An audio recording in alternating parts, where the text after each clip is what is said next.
how do photosynthetic bacteria and algae cope with low carbon dioxide?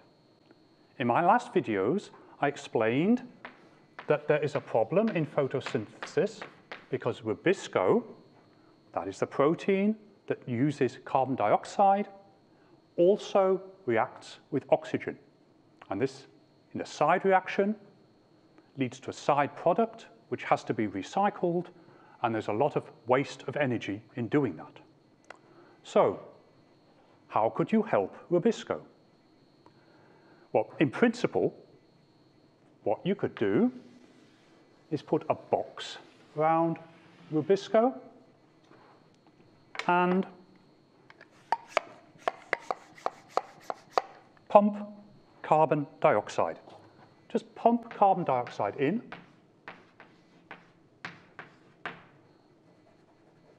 and then rubisco becomes happy. The problem is, have you ever seen a pump, even in a plant, let alone a bacteria or an alga, a pump which pumps gases? No. What they do is they use a chemical pump. They use clever chemistry and a chemical pump. And what I'm going to do is first, let's look at how the photosynthetic bacteria do this. Now, I'm going to draw a bacteria cell here. This is not to scale. This is much, much too big, and there are many of them inside. But for explaining what happens, let me draw it big.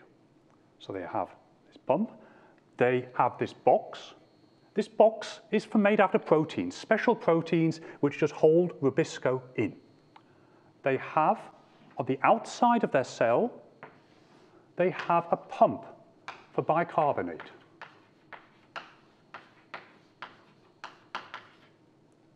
And this is pumped in.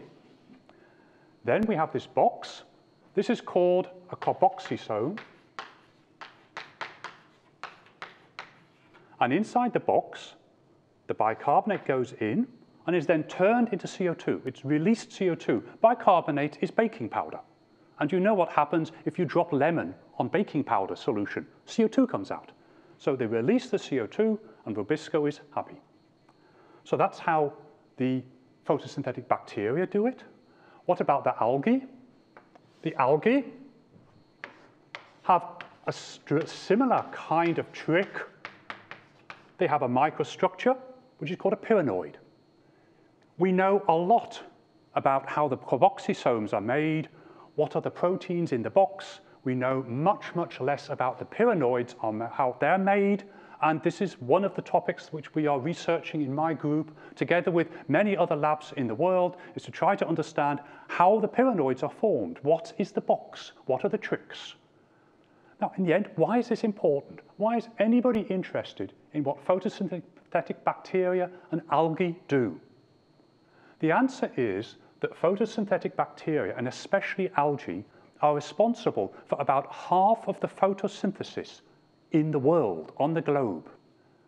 They are of major importance for controlling the carbon and oxygen fluxes in the world, the atmosphere, and of course they're also the source of all of the food for everything that lives in the ocean.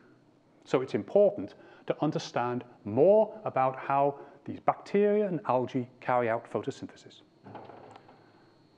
In the next video, I will explain how some very clever plants which live on land have also found ways to concentrate carbon dioxide without using a physical pump.